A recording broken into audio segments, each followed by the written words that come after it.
Эфирда яңалыклар вакыты, студияда Алиса Галиева. Исәнмесез? Бүгенге чыгарылышның төп темалары.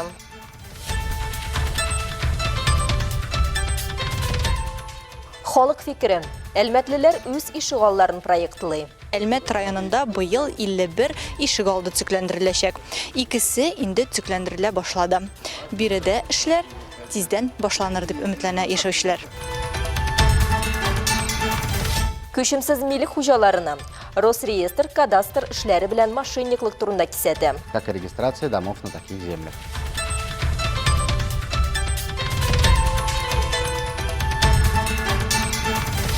Толпаннарга каршы Әлмәт паркларын махсус препарат белән эшкәртәләр. Полезная вещь.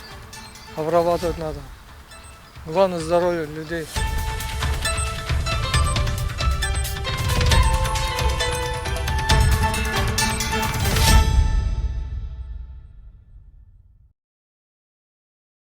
Әлмәт районында белгечләр халык белән безнең ишегалды программасы буенча төзекләндерү проектларына соңгы төзәтүләр кертәләр. Чираттагы фикер алышу кичә Түбән Мактамада узды. Активистларга ишегалдының төзәтүләр керткәннән соң нинди булачагы, эшләр кайчан башланачагы һәм төзекләндерү күпме вакыт алачагы турында сөйләделәр. Сколько у нас? Здесь отсюда тоже 10 метров, да, или 8? Халыкның теләкләрен исәпкә алып, проектлаучылар ишегалдын төзекләндерү проектына соңгы төзәтмәләр кертә. Дивонский урамындагы 44 һәм 46 йортлар каршындагы территория зур түгел. Шуңа биредә барлык куркынычсызлык таләпләре буенча балалар мәйданчыгын урнаштырып булмый. Аңа карамастан, халык белгечләрдән чыгу юлын табырга сорый. Если 20 метров от бордюр, то детскую площадку можно... Балалар мәйданчыгын элә торган бау урынына юл кырыеннан 20 метр калдырып урнаштырып була. Ләкин аның өчен бераз җирне күтәртәсе булачак. Һәм бу чиракта мәйданчыкның размеры роль уйный. Бәләкәйне генә сайлыйсы була. Без аңа да риза. Там занимает площадь сколько, по-моему, 10 квадратов.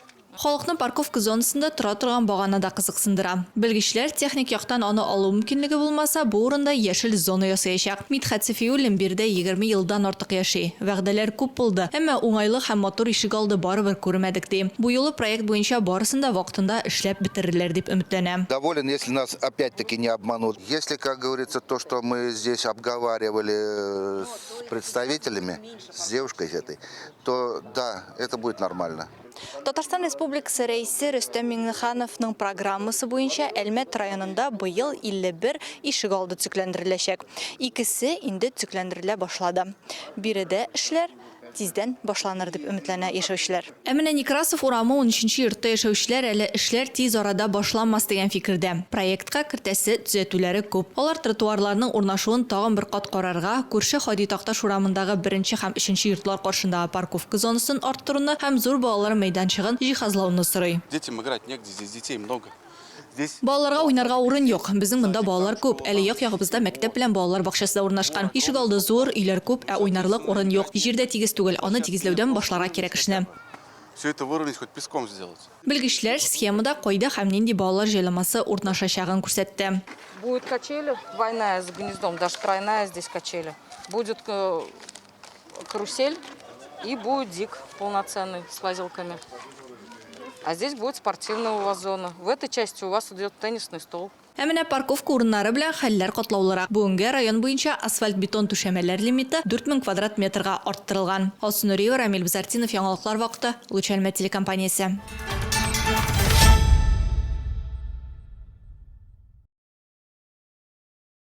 Хәзерге вакытта телефонга яки дәүләт хезмәтләренә килгән һәр хәбәрне яңадан тикшерү мөһим. Бу мошенниклар хәйләсенә эләкмәс өчен эшләнә.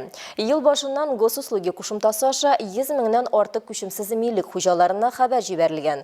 Әлеге хатта комплекслы кадастр эшләренең башлануы турында әйтелә. Бу нәрсәне аңлата? Эш тәртибе нинди? Әлмәт Росреестрында аңлатып сөйләделәр. Тулырак киләсе минутларда.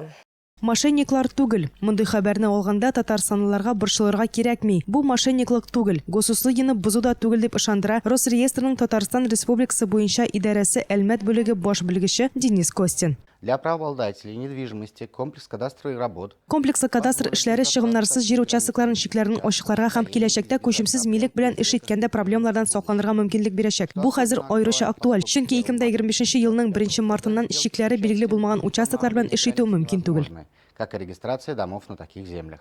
Әлеге чаралар күршенең үз участогын чит территория хисабына киңәйтү хоталарын бетерүгә юнәлтелгән. Димәк, бу комплекслы кадастр эшләре халыкка үз участокларының чикләрен бушлай ачыкларга ярдәм итәчәк. Бүгенге көндә барлык кадастр кварталларына карата конкрет датаны күрсәтү мөмкин түгел. Муниципаль районнарда комиссиялар эшли. Алар турында мәгълүмат муниципаль берәмлекләрнең рәсми сайтларында бастырылды. Анда соңрак шулай комплекслы кадастр эшләре нәтиҗәләре белән танышырга да мөмкин булачак. Ә җирләр законсыз рәвештә киңәйтелгән булса, бу хакта мәгълүмат җаваплы затларга җиткереләчәк. Алсу Ахмәтҗанова, Олег Павлов, Яңалыклар вакыты, Луч, Әлмәт телекомпаниясе.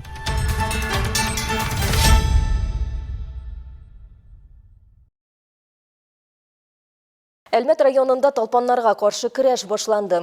Парк һәм скверларның яшел зоналарын махсус препарат белән эшкәртәләр. Бүгін белгечләр сәламәтлек һәм комсомол паркларына һәм Шевченко урамыннан Бигәшкә кадәр шарлавыклы буалар территорияләренә чыктылар. Эш барышын Алсу Нуриева күреп кайтты. Быел Әлмәт районында талпаннар һөҗүменең 33 очрагы теркәлгән. Шул исәптән 7 бала зыян күргән. Беренче тешләү очрагы 29 мартта теркәлгән. Үрмәкүч сыманнарның төп һөҗүм зонасы урман массивы. Шунысын да билгеләп үтәргә кирәк. Бу бар тик рәсми теркәлгән очраклар. Медицина ярдәме сорап бөтенләй мөрәҗәгать итмәүчеләр дә күп ди белгечләр. Калабызда бөҗәкләрне юк итү максатыннан ел саен берничә этапта эшкәртү үткәрелә. Вообще до акрицидной обработки мы проводим дератизационную обработку. Бүгенге талпаннардан эшкәртүгә кадәр без 16 апрель көнне шушы ук территорияләрдә дератизацион эшкәртү үткәргән идек инде. Аннары без махсус тикшерү үткәрдек һәм аның нәтиҗәсендә талпаннарның әлеге периодта булмавын ачыкладык. Яз иртә килде, көннәр җылы тора. Шуңа бүген тагын талпаннардан эшкәртүгә чыгарга булдык. Весной решили провести обработку 23 апреля сегодня. Халык шәһәрдә талпан белән очрашырга курыкмыйбыз диләр, әмма мондый еллык традицияне хуплыйлар. Кирәклинде, без каждый день, уже 4 года, каждый день с утра выходим. Каждый день гуляем. Нужно, конечно, нужно. Нужно дети здесь, потому что... Полезная вещь. Обрабатывать надо. Главное здоровье людей. Сәламәтлек паркының мәйданы 3,5, ә Комсомол паркының 8 гектарга якын. Шарлавыклы балалар территориясе 20 гектар тирәсе. Эшкәртүне махсус Ципакс исемле эреме белән башкаралар. Шунысын да билгеләп үтәргә кирәк. Паркта яшәүче кошлар, тиен һәм башка хайваннар өчен ул куркынычсыз. Берничә көннән биредә яңадан территорияны тикшерү үткәрәчәкләр. Шуннан соң бу чараның никадәр нәтиҗәле икәне билгеле булачак.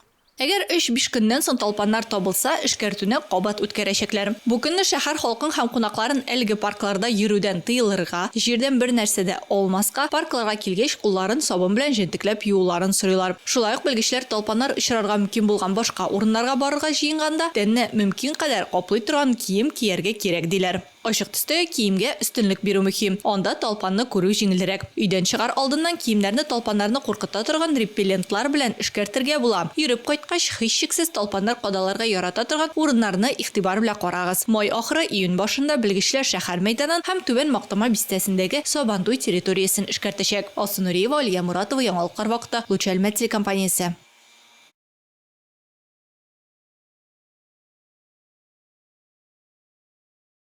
Бөек Ватан сугышында җиңүгә китергән тарихи вакыйгалар белән таныштыруны дәвам итәбез.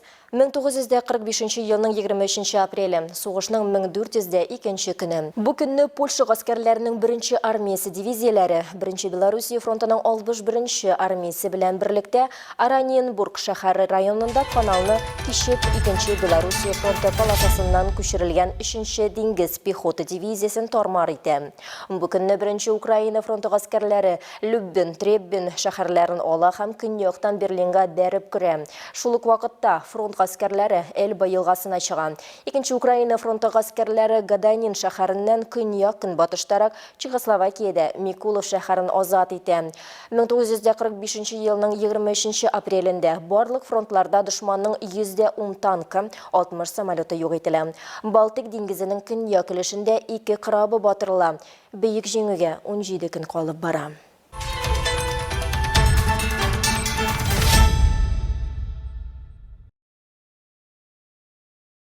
Жеңі күніне санаулы күннер қола, бейрам алды ветеранларны һәм тыл хезмәтчәннәрен котлау күркәм гадәт кенә түгел, безнең бурычыбызда.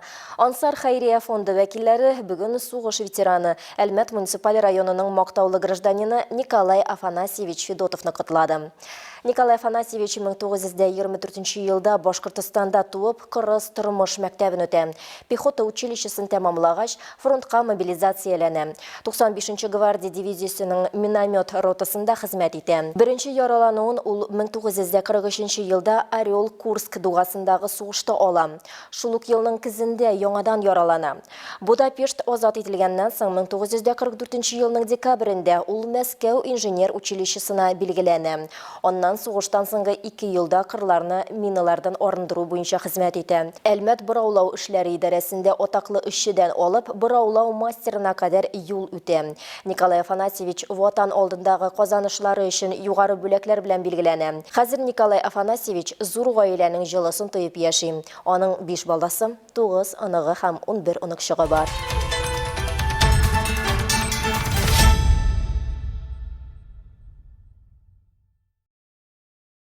1955 елда нигез салынган Лениногорск шәһәре 12 Советлар Союзы герое. Дан орденының 3 тулы кавалерының ватаны. Татар нефте белән турдан-туры бәйләнгән бу кала бүген илебез өчен авыр елларда иң мөһим бурычны үзесенә алган кара алтын сәнәгате тарихын саклый. Биредә моннан 57 ел элек Советлар Союзында беренче булган нефть музее ачыла. Музей 1968 елда Татарстан нефте тарихын саклау урыны буларак ачыла. Ул вакытта илдә беренче һәм бердәнбер була. Музей 2 катта берничә залда урнашкан. Кунакларга нефт тарихы буйлап сәяхәтне борынгы чорлардан башлыйлар. Нефт кешелеккә күптән, безнең эрага кадәр берничә мең ел элек билгеле булган. Ул вакытта тектоник активлык нәтиҗәсендә җир өстенә үзе чыгып торган. Борынгы заманда да кешеләр җир майын тәгәрмәчләрне майлау өчен дә грек уты буларак та хәрби максатларда кулланган. Төбәгебездәге нефт турында Ведомости газетасының 1703 елның 2 январь санында билгеле була. Анда Сок елгасында күп нефт һәм бакыр рудасы табылу турында хәбәр ителә. Беренче нефт сәнәгате эшмәкәре буларак билгеле шәхесләрдән Нәдир Уразмәтов билгеле. Аның исеме белән бүген Әлмәт районында авыл атала. Хәзерге Лениногорск, Әлмәт, Самар өлкәсе Камышлы һәм Келәвле районнары территориясендә биләмәләре булган бу шәхес нефт ятмалары, бакыр рудасы запаслары барлыгын белә. Нефт куыны оештырырга карар кыла. 1753 елда моның белән шөгыльләнергә үтенеч белән гариза биргән. Аның участокларыннан алынган нефт пробасында кушкан. Рөхсәт алынгач, Сок һәм Сургут елгаларында нефт куу заводы төзеп өлгертә. Гражданнар сугышы революция кадәр төбәгебездә төрле компанияләр 25 скважина бураулап карый, ләкин нефткә берсе дә барып җитә алмый. Бу кара алтынның булуына шик тудыра. Безнең якларга экспедициядән соң Галим Губкин монда уңайлы шартларда дөнья күләм әһәмияттәге нефт районы ачылырга мөмкин дигән сүзләрен әйтә. Мондый бәяләмәдән соң съездда 2нче Баку төбәген булдыру турында карар кабул ителә. Бөек ватан сугышы фронтларда кызу бәрелешләр, тирән тылда хезмәт фронты, хатын-кызларга, картларга һәм балаларга үзләре турында гына түгел, солдатларны матди яктан тәэмин итү турында да кайгыртырга кирәк. Икмәк үстерергә, тылга эвакуацияләнгән заводларга корал куярга һәм илнең иминлеген нигезе булган нефт чыгарырга. Нәкъ шул чорда Шыгыр авылында беренче скважинаны бураулау башлана. Нефт разведкасында фронтка киткән иратларны хатын-кызлар алыштыра. Араларында унлап беренче бураулаучы хатын-кызның исеме тарих битләрендә уелып кала. Шуларның берсе Сөләйманова Нурсина Гыйләш кызы. Араларында иң озын гомерлесе була. Музейда аның нәсел мирасы Коръән китабында саклана. Беренче кара алтын табучылар, атказанган нефтчеләр, социалистик хезмәт геройлары истәлекләре, Лениногорск нефть-газ чыгару идарәсе, Татнефть компаниясе җитәкчелегенең шәхси әйберләре, булар барысы да бүген халкыбыз мирасына әверелгән музей фондын тәшкил итә. Алар белән бергә булачак нефтчеләр өчен уку әсбаплары булырлык макетлар да бар бирелә. Нефть музее коллективының күп еллык нәтиҗәле хезмәте һәм нефть сәнәгатенең тарихи мирасын саклауга керткән өлеше корпоратив һәм хезмәт бүләкләре белән лаеклы бәяләнгән. 2015 елда музей тулысынча яңартыла. Яңа экспонатлар, макетлар, архив документлары барлыкка килә. Алар Татарстанның нефть сәнәгате барлыкка килү һәм үсеш тарихына бәхәссез дәлилләр аша карарга мөмкинлек бирә. Радифа Нурманова, Олег Павлов, яңалыклар вакыты, Луч, Әлмәт телекомпаниясе.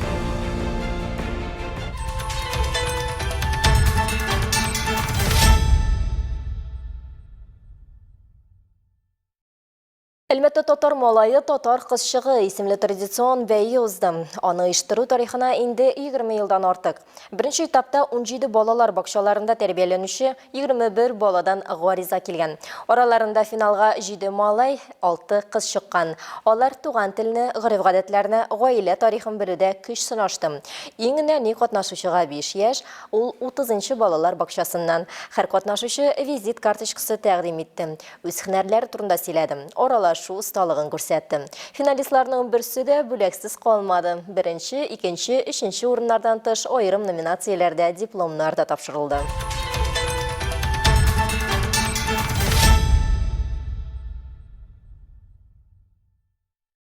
Әлбәттә, җәмәгать транспорты берничә сәгатькә маршрутларын үзгәртәчәк. Бу Татнефть компаниясе оешу көненә багышланган бәйрәм белән бәйле. Катнашучыларның иминлеге өчен 26 апрельдә иртәнге 7-дән 12-гә кадәр Радищев урамыннан Мәрҗани урамына кадәр Ленин урамы участогы ябылачак. Шуңа күрә троллейбуслар һәм автобуслар бу чорда башка схемалар буенча йөрәячәк. Чаралар Ленин мәйданында һәм Каракүз скверында узачак. Программада Татарстан һәм Башкортстан артистларының концерты. Бәйрәм көне предприятиенең хезмәт коллективлары йөреше белән башлана. Ул Ленин мәйданында 10 сәгатьтә старт ала. 10:40-та тантана Каракүз скверына күчәчәк. Биредә Татарстан һәм Башкортстанның атказанган артисты Айдар Галимов, Башкортстанның атказанган артисты Гөлназ Асаева, төрле фестивальләр лауреатлары, шулай ук Казанның Барбара Бенд кавер төркеме катнашында концерт узачак.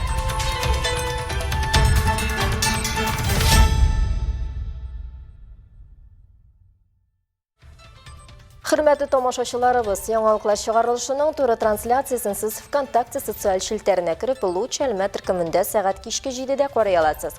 Безнең иң кызыклы сюжетларыбыз да рәсми аккаунтларыбызда урнаштырыла.